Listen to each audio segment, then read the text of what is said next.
Hai, bertemu kita lagi dalam channel Cikgu Jamali. Hari ini Pendidikan Jasmani tahun 5, topik kaki gunting. Standard pembelajaran 1.10.2 berlari dan melompat pada satu ketinggian dengan gaya gunting. 2.10.2 menjelaskan lakuan yang betul kemahiran berlari dan melompat dengan gaya gunting. Okey, objektif pembelajaran kita pada kali ini diharap murid dapat mengenal pasti 4 pasal lompatan kaki gunting dan seterusnya mengenali atlet-atlet lompat tinggi dunia dan Malaysia.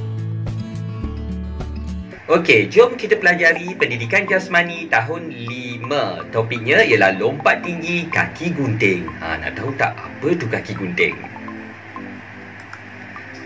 Okey, sebelum itu, apa kata kita ketahui dulu apa yang dikatakan dengan lompat tinggi. Lompat tinggi merupakan acara balapan dan padang di mana para pesaing harus melompat tanpa bantuan di atas bar melintang yang diletakkan di ketinggian tertentu yang diukur tanpa melepaskannya. Maksud dia dekat sini, kena lompat sendiri, tak ada bantuan, dan lepas tu jangan bagi jatuh palang tersebut. Okey, daripada situlah kejayaan seseorang peserta lompat tinggi itu dinilai. Kalau jatuh palang tersebut, maka kamu dikira gagal.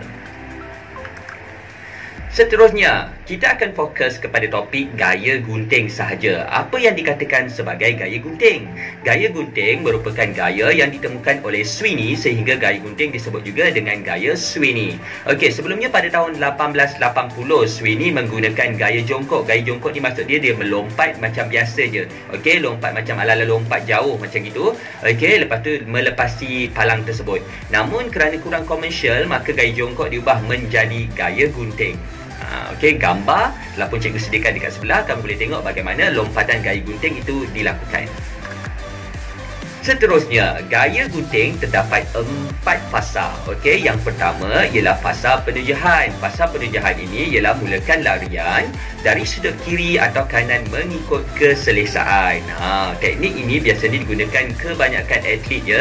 Maksud dia berlari, bukannya kalau kamu biasa dekat sekolah mungkin kamu lihat orang akan berlari jauh lepas tu baru melompat kan. Tetapi mereka-mereka yang pakar, mereka hanya berlari dekat daripada sudut sahaja. Okey, seterusnya yang kedua ialah fasa lonjakan. Melompat dengan mengangkat kaki hadapan diikuti dengan kaki sebelah lagi. Mengikut macam manalah. Kalau rasanya kaki kanan kamu yang dominan, maka kaki kanan kamu itulah akan membuat lonjakan. Kalau kaki kiri, maka kaki kirilah yang akan buat lonjakan. Okey, seterusnya fasa layangan. Tendang ke atas kaki yang sebelah lagi ketika kaki hadapan berada di atas palang. Okey, beginilah teknik yang dilakukan. Okey, lebih kurang macam kita larian berpalang.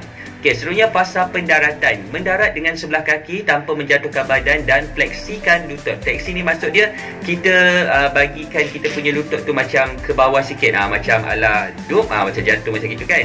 Jadi supaya ia tidak menyebabkan lutut anda bergeser dan menyebabkan kecederaan.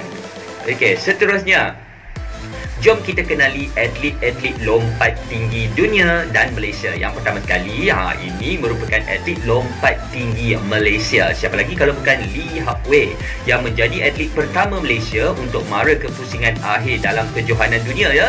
Pada tahun 1938 kita tak pernah lagi, tetapi beliau merupakan orang pertama Malaysia yang berjaya capai ke peringkat pusingan akhir. Okey, Persekutuan Olahraga Antarabangsa IAAF, dan beliau juga telah dapat pergi ke Sukan Olimpik 2020. Diharap memperoleh kejayaan.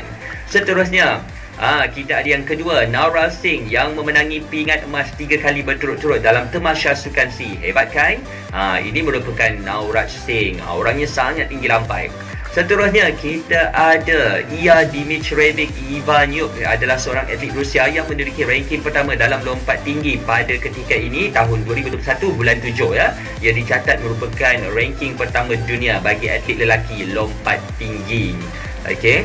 Seterusnya kita ada Maria Alexandrovna Lasikin, adalah atlet Rusia yang pakar dalam lompat tinggi. Dia memenangi emas pada kejohanan dunia 2015, 2017 dan 2019. Banyak kan kemenangan dengan pingat emas itu. Dan juga daripada Rusia. Hebat orang Rusia ni lompat-lompat. Okey, seterusnya Ini merupakan orang Malaysia. Siapa lagi kalau bukan Yap Sin Ye, atlet Malaysia yang pertama mencipta sejarah dalam sukan si memenangi pingat emas bagi wanita dalam kategori lompat tinggi. Nampak tu? Beliau telah mengukir sejarah yang pertama buat Malaysia dalam sukan si bagi golongan wanita. Okey, itu saja pembelajaran kita pada hari ini. Diharap murid-murid semua dapat memperoleh manfaat yang berguna tentang kaedah lompat tinggi kaki gunting. Dan seterusnya, dalam masa yang sama, cikgu kongsikan juga atlet-atlet lompat tinggi dunia. Jadi untuk tambahkan ilmu pengetahuan, apa kata murid-murid tengok di dalam media sosial atau di mana sahaja tentang kaedah lompat tinggi kaki gunting. Sampai jumpa lagi. Bye-bye.